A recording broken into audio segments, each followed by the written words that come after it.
Assalamualaikum warahmatullahi wabarakatuh. Perkenalkan, nama saya Niatus Soleha, semester 2 dari Universitas Nahdlatul Ulama UNU Blitar. Di sini saya akan menjelaskan tentang konsep dasar belajar aktif dan contoh model pelajaran inovatif. Pembelajaran merupakan proses interaksi yang ditandai adanya keseimbangan antara peserta didik dan tenaga pendidik.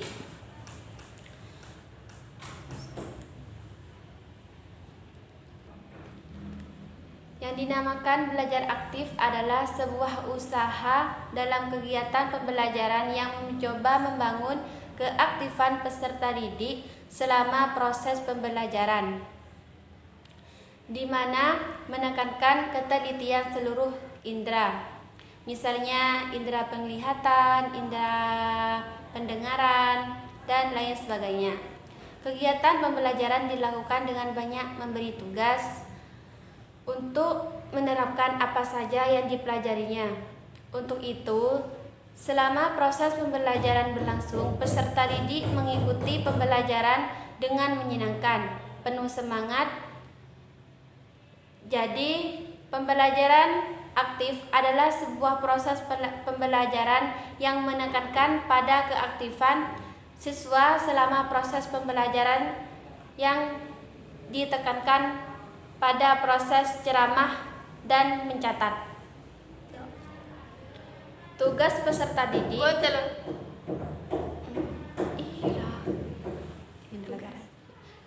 Tugas peserta didik bukan hanya untuk menyampaikan materi saja selama proses pembelajaran, namun juga dapat menciptakan kondisi sebagaimana semestinya agar selama proses pembelajaran peserta didik dapat terkondisikan dengan baik untuk mendapatkan materi yang dipelajarinya, sehingga dapat mencapai tujuan pembelajaran yang sudah ditetapkan sebelumnya. Karena peserta didik itu berperan sebagai subjek belajar selama proses pembelajaran di kelas, maka yang aktif dalam model pembelajaran ini adalah peserta didik. Peserta didik diberi kesempatan untuk memori dan menentukan sendiri apa saja yang akan dipelajarinya, juga kesempatan untuk mengembangkan kemampuan keterampilan yang dimilikinya.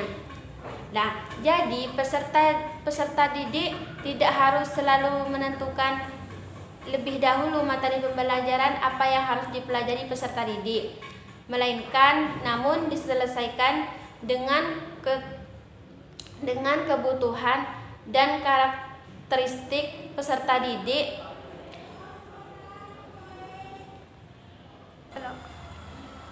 Adapun beberapa ciri-ciri yang harus tampak dalam proses belajar aktif, yaitu antara lain: 1.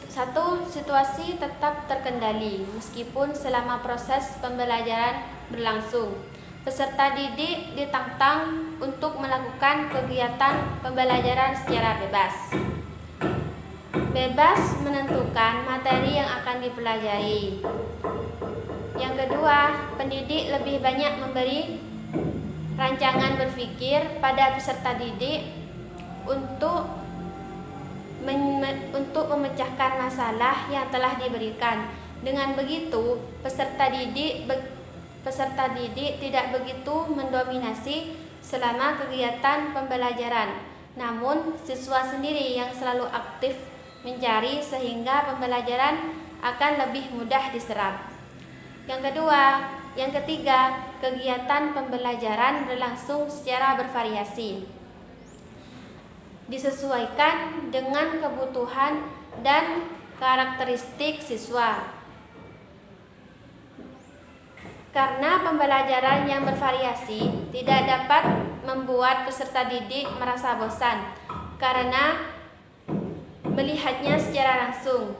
Yang keempat, keberanian peserta didik untuk mengajukan pendapatnya melalui pertanyaan atau pernyataan yang sengaja dirancang oleh pendidik untuk melatih kepercayaan diri peserta didik.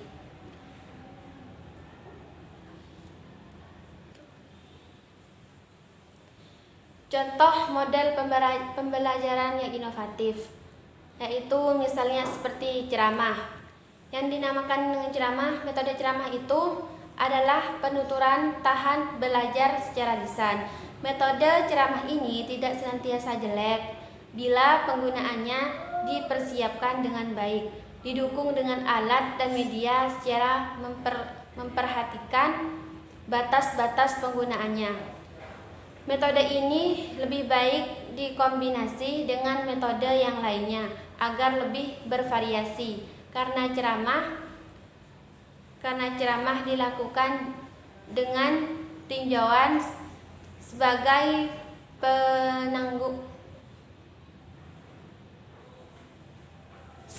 perancang terjadinya kegiatan yang inspirasi, curah pendapat. Selain itu, metode ceramah ini dinamakan ceramah yang cenderung lebih interaktif, yang melihatkan langsung peserta didik selama pembelajaran melalui adanya tanggapan yang baik. Yang kedua yaitu metode umum. Metode umum ini pembelajarannya diskusi umum, bertujuan untuk tukar-menukar gagasan, pemikiran, informasi, pakmaman di antara peserta sehingga dicapai kesempatan pokok-pokok pikiran. Nah, jadi selama proses pembelajaran peserta didik mengutarakan pemikirannya melalui masalah yang diberikan oleh peserta didik untuk diskusi secara bersama dengan teman-teman yang lain. Yang ketiga yaitu curah pendapat. Metode curah pendapat adalah suatu bentuk diskusi dalam rangka menghimpun gagasan, pendapatan, informasi, pengetahuan, pengalaman diri semua peserta.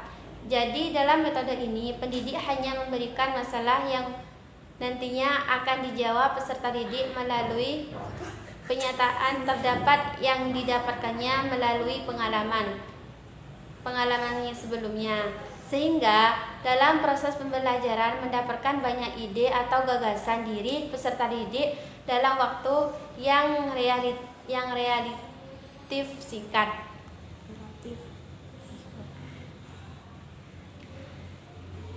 Yang keempat yaitu diskusi kelompok. Pengertian diskusi kelompok adalah pembahasan suatu topik dengan cara tukar pikiran antar dua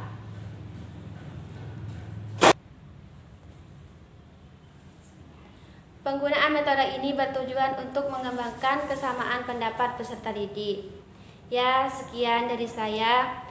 Apabila ada salah kata, mohon maaf yang sebesar-besarnya.